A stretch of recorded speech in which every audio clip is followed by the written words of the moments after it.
example, we are asked to find dy over dx. So you must find dy over dx, which is the same as finding the derivative. But now we check. Do our check. Do we have any sets here? We know that we have no sets. So x is not inside any square root or what.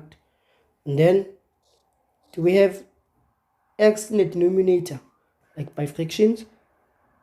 Yes, we do have fractions. So we have x in the denominator. So we first need to get rid of x, or like move x to the numerator. So how we do it here? We remember our rule that we said if a plus b, or a plus b over y is actually the same as a divided by this y, then plus this plus, and then b divided by y. So you're just distributing this y across a, and then also with b. That's what we get here. So we'll do the same thing here. We'll distribute this x squared to this term, and so on. So let's first do that.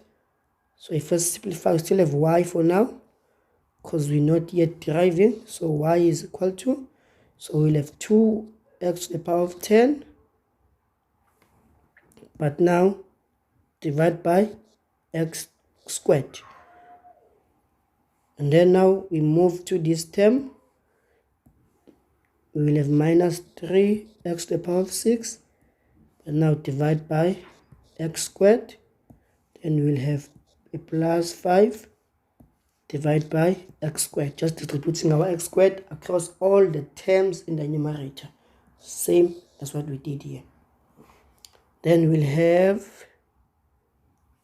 y is equal to, so now we can divide this out. So it's going to be 10 minus 2, the exponents is an exponent law, so we'll get that. And then here we will have minus 3x to the power of 4, because it's 6 minus 2 gives us 4. And then here we're just going to have a 5. But now we're going to take this to the numerator, is x. Then it's going to become x to the power of negative 2. See, now we've got all our x's in the numerator.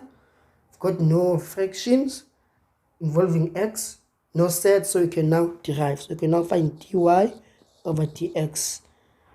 And that is going to be, I will say 2 multiplied by that 8, x to the power of 8, subtract 1. Then we'll have that minus 3, but multiply by that 4. So multiply by 4. Then we'll have the x to the power of 4, subtract 1, the exponent, subtract 1. Then we'll have a plus, oh no, it's black. I have a plus 5. We bring down this negative 2. Then we have x to the exponent of minus 2, but then we subtract 1. Then if we simplify this, we will get 16 x to the power of 7 minus 12x cubed, and then we'll have minus 10 x to the power of negative 3 here, positive exponents, so we'll get that, and then we bring this to the denominator, so you can have a positive x cubed now. Then we've done our dy over dx. Just the critical steps. You first simplify. Once you simplify, then you start deriving. Easy stuff. Next question. It looks a bit complicated, but actually it's not. It's the same thing we check. Do we have any sets? Yes, we've got sets. So we need to first get rid of the sets. And also got x. We've got fractions.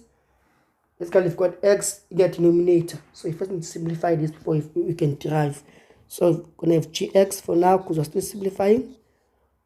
We're going to use the same law of distributing this. But first, let's first get rid of the sets. So let's just do that first to make our life easier. That's going to be x to the power of 5 over 4. and then we'll have that plus 52, and then this term will actually be x to the power of what? To the power of 2 over 7. 2 over 7. Then, still not done, we will now distribute our denominator across all the terms in the numerator, which means that you will get x to the power of 5 divided by x to the power of 2 over 7, the denominator. Then we'll have minus 5x divided by x to the power of 2 over 7. You will then have that plus x to the power of 5 over 4, this term, divided by x to the power of 2 over 7, the denominator. You will then have this term divided by that. So I will then have plus 52 divided by x to the power of 2 over 7. Almost there. Still have got fractions, so still need to do some simplifying. Then if you've got the same base here, so you're going to subtract the exponents. So if you say to calculate this, 5 minus 2 over 7, you will get 33 over 7. If you calculate that, you will get minus 5x. If you say 1 here minus 2 over 7, you will actually get 5 over 7.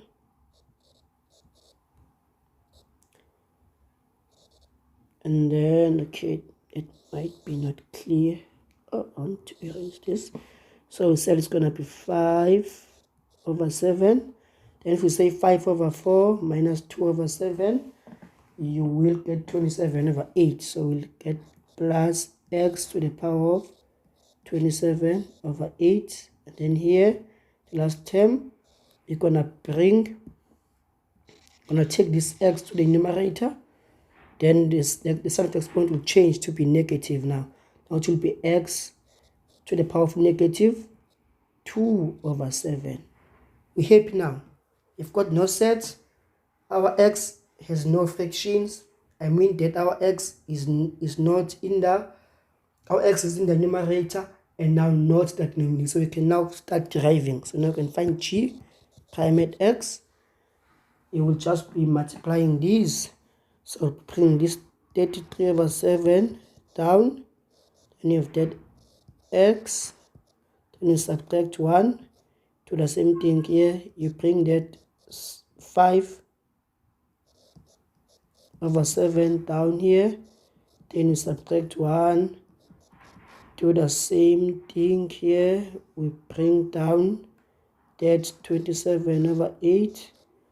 Then we subtract 1 on the exponent. Same thing here. I'm running out of space. You will have that 52 times 2. Okay, the negative 2 over 7. Then we have that x to the exponent of negative 2 over 7. We subtract 1. Okay, I don't have space now. But if you simplify this, you will get to the exponent of 26 over 27. You just pass this in a calculator. Here you will get 25 over 7x to the exponent of negative 2 over 7. We say 5 over 7 minus 1. And then here you will get 27 over 8x to the exponent of negative 1 over 28. And then here you will get 104 over 7 x to the exponent of negative 9 over 7. You will then simplify this by moving it to the positive exponents, but that's easy stuff. You can do that. The important step is just for you to get rid of the set, and then once you've done that, you then split this by distributing your denominator across all the terms here. And then, yeah, also because you've got only one term, in the denominator, you can do that. And then just simplify. Then once you're done with that, you can then derive.